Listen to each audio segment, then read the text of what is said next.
Hello students, आज home science में हम पाचन तंत्र डाइजेस्टिव सिस्टम के बारे में जानेंगे। बच्चों, मैंने ये चित्र बनाया है और इसमें पाचन तंत्र के प्रमुख अंगों और सहायक अंगों का इसमें दिखाया है। तो बच्चों चलिए स्टार्ट करते हैं।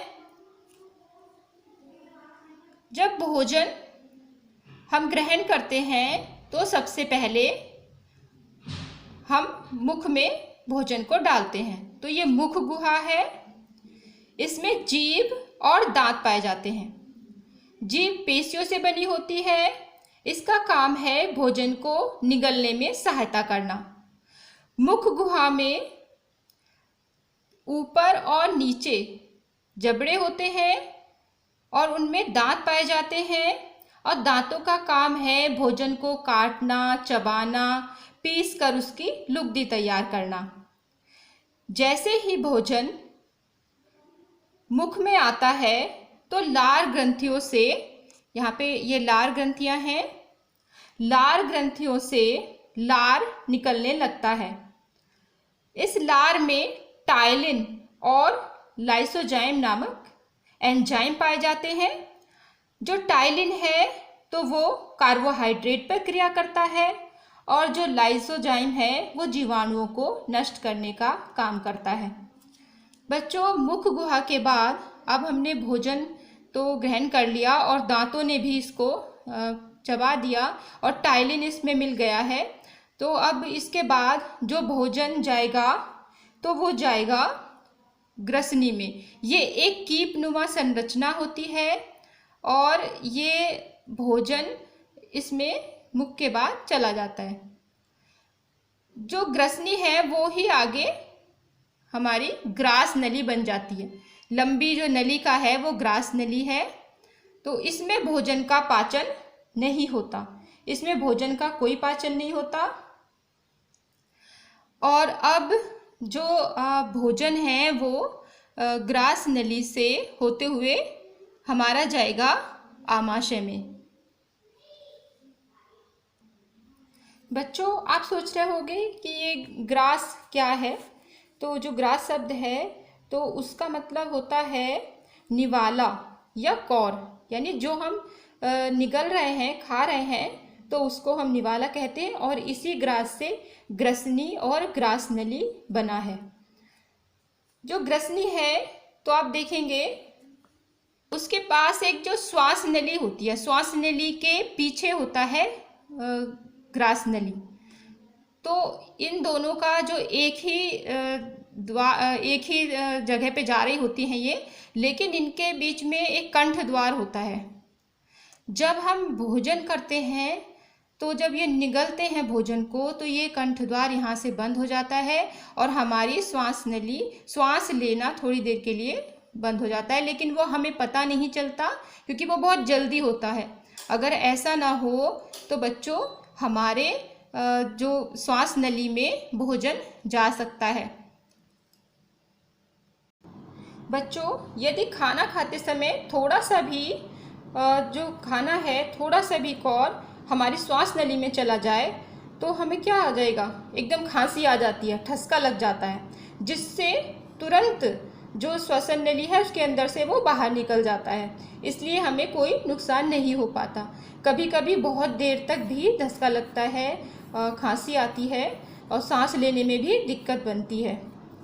ग्रास नली के बाद भोजन आमाशय में पहुंचता है, जो कि पाचन तंत्र का महत्वपूर्ण अंग है। ये आमाशय है, ये मशक के आकार का, तो ये पाचन का महत्वपूर्ण अंग है और ग्रास नली से होते हुए इसमें पहुंच जाएगा भोजन। आमाशय में जठर रस बनेगा। इसमें आमाशय में जठर रस होता है जिसमें HCl नमक का घोल और रेनिन पेप्सिन नामक एंजाइम पाए जाते हैं। जो जठर रस है तो उसमें नमक का घोल होता है HCl और रेनिन और पेप्सिन नामक एंजाइम पाए जाते हैं। जो रेनिन एंजाइम है तो वो जो बच्चों में दूध पचता है तो उसको वो फाड़ के दही में बदल देता है। बड़ों में ये रस नहीं पाया जाता, बच्चों में पाया जाता है।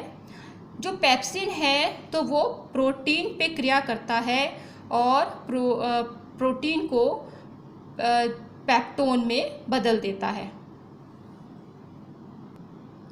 आमाशय में भोजन पचने के बाद बहुत बारीक हो जाता है तथा वह लेई जैसा गाढ़ा तरल पदार्थ बन जाता है, जिसे काइम कहते हैं। आमाशय में आहार 3-4 घंटे तक रहता है। सबसे ज़्यादा जो पाचन का यहीं पे होता है, 3-4 घंटे रहता है। और इसमें जो है वो जठर रस पाया जाता है और जो इसमें प्रोटीन का पाचन होता है। इसके बाद जो भोजन है तो वो ग्रहणी में जाता है। ग्रहणी जो है वो आमाशय और छोटी आंत के बीच का भाग है ग्रहणी। और जो ये ग्रहणी है ये अंग्रेजी के सी आकार का होता है, ये देखिए। तो इसी ग्रहणी में यहाँ से अग्नाशय से तो अग्नाशिक रसाके मिलते हैं और जो पित्ताशय से गैस्ट्रिक जूथ पित्ताशय रसाके मिलता है और जो भोजन का पाचन करता है। इसके बाद जो हमारा भोजन है वो छोटी आंत में पहुंचता है पाचन के लिए।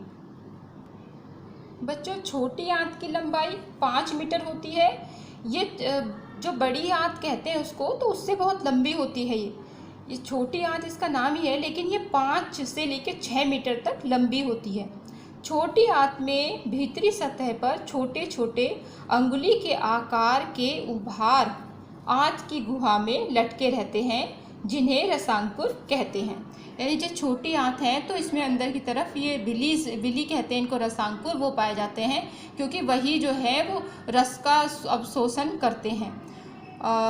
और इसमें कई सारे आपके एंजाइम भी पाए जाते हैं, जिनका नाम है erepsin, maltase, lactase, sucrase, lipase.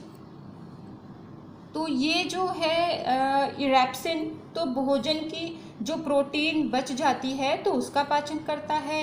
जो माल्टेज शर्करा को ग्लूकोज में बदलता है। लैक्टेज लैक्टोज को ग्लूकोज में बदलता है। सुक्रेज जो है सुक्रोज को ग्लूकोज में बदलता है। और लाइपेज वसा को वस्य अम्ल में बदलता है। तो इस तरह से इनका यहाँ पे पाचन होता है। जो छोटी आंत होती है तो छोटी आंत में भोजन पूर्ण रूप से पचकर रक्त में मिल जाता है। इसके बाद भोजन का पाचन नहीं होता, भोजन का पाचन यहीं तक होता है। छोटी आंत के आगे के पाचन तंत्र या आहार नाल को बड़ी आंत कहते हैं। और इसमें जो 3 भाग होते हैं, एक होता है उंडुक, एक कोलन और एक मलाशय। उंडुक, कोलन और मलाशय। भोजन के पाचन के बाद जो अवशिष्ट पदार्थ बचते हैं तो वो बड़ी आंत में चले जाते हैं, और जहाँ पे इनका जो अधिकांश भाग जो पानी का रह गया होता है वो पुनः अवशोषित कर लिया जाता है, तथा शेष ठोस अथवा अर्ध ठोस पदार्थ मल के रूप में समय समय पर गुदा द्वार से बाहर निकल जाता है। बच्चों, एक जो बड़ी आंत होती है उसके कॉर्नर पे कृमिरूप परिशेषिका पाई जाती है, इसे अपेंडिक्स कहते हैं। इसका कोई भी हमारे शरीर में कोई भी यूज़ नहीं है, ये व्यर्थ का ऑर्गन होता है। और जब कहीं ये सड़ने लगता है, गलने लगता है, तो इसमें बहुत ज़्यादा पेन होता है, तब इसे ऑपरेशन के द्वारा निकाल दिया जाता है। और इससे कोई हमारे शरीर पे कोई ऐसा कि इसके निकलने से हमें कोई दिक्कत नहीं होती। बच्चों, हमने पाचन तंत्र के मुख्य अंगों व उनकी क्रियाविधि के बारे में जाना। ये कैसे पाचन क्रिया में सहयोग करते हैं ये हमने जाना। इसमें कुछ सहायक अंग भी हैं जो पाचन में सहयोग करते हैं, वो है यकृत, अग्नाशय और प्लीहा। इनके बारे में हम नेक्स्ट वीडियो में देखेंगे। तो बच्चों, आपको ये वीडियो कैसा लगा, आप इसको आप लाइक करेंगे या फिर डिसलाइक, ये तो आप पे निर्भर करता है। लेकिन बच्चों, अगर इसमें कोई भी कमी आपको लगती है तो आप मुझे ज़रूर बताएं, मैं आपके कमेंट्स का वेट करूंगी। बच्चों, बाय, थैंक यू।